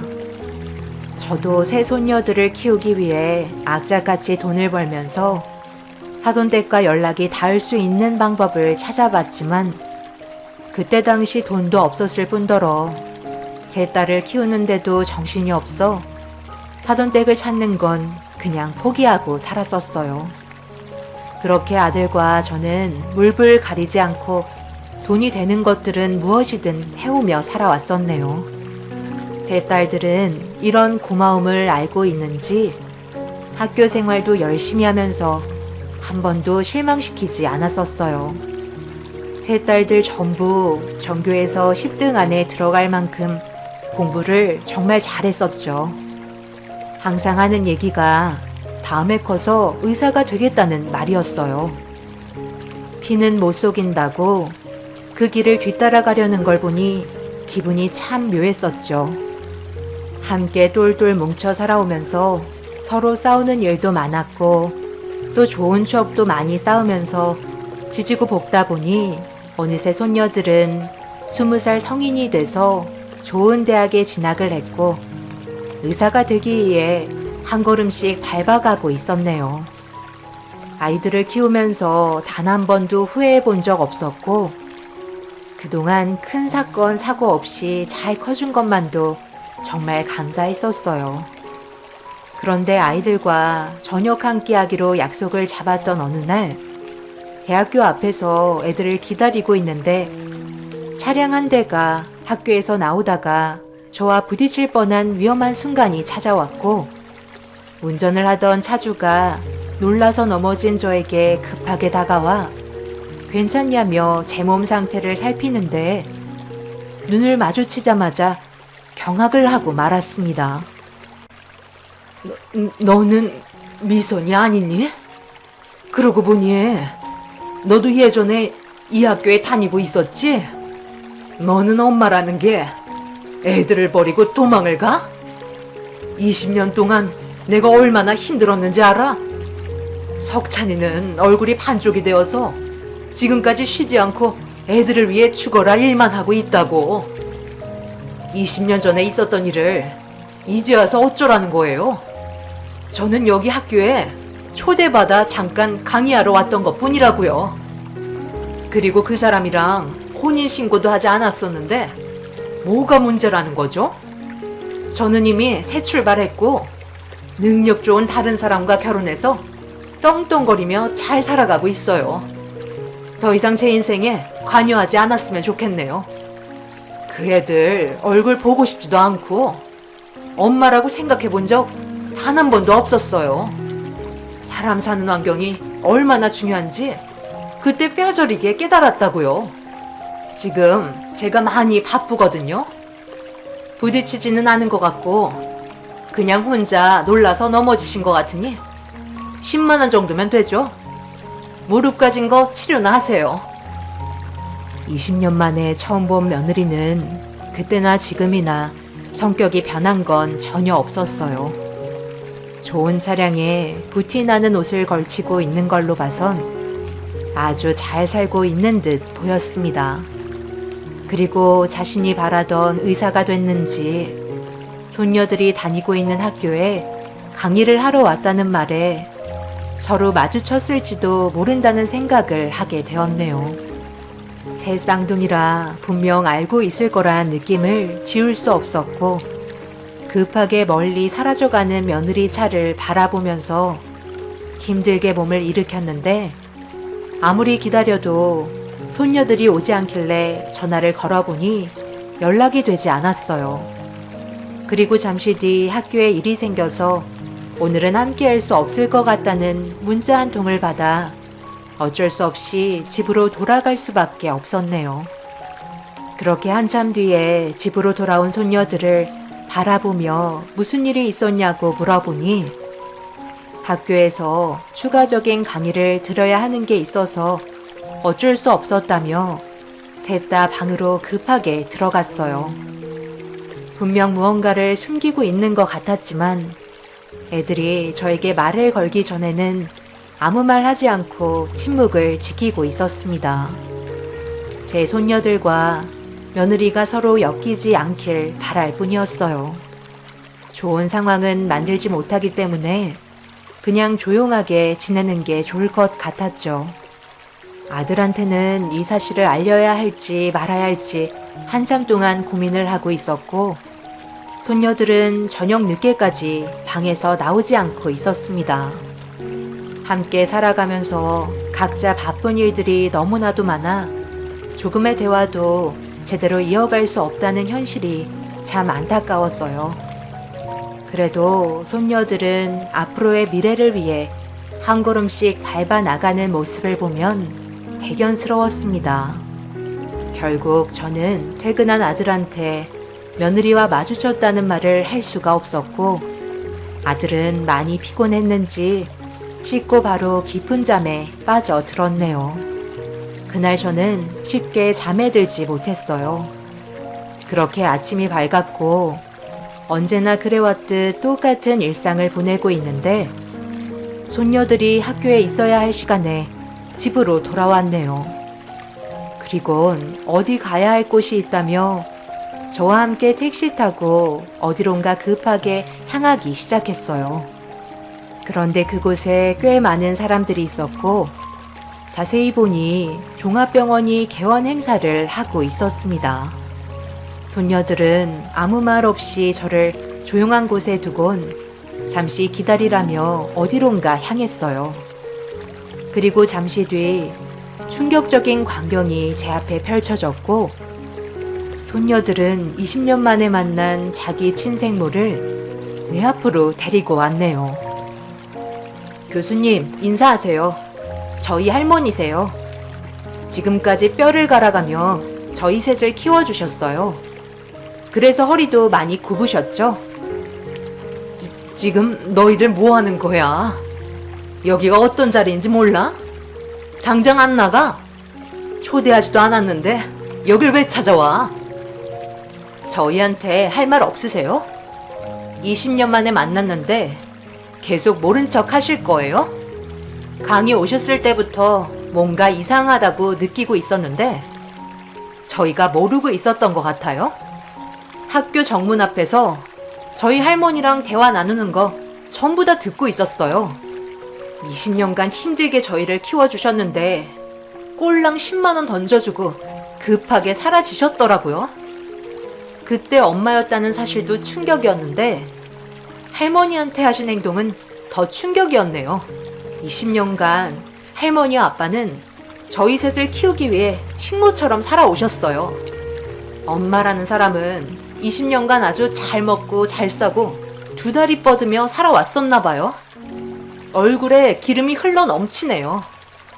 앞으로 저희가 하는 얘기 그냥 흘려듣지 마세요.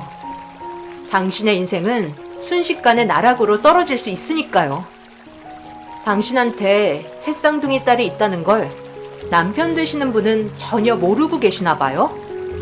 너무 사랑하셔서 종합병원까지 개원해 주셨다면서요?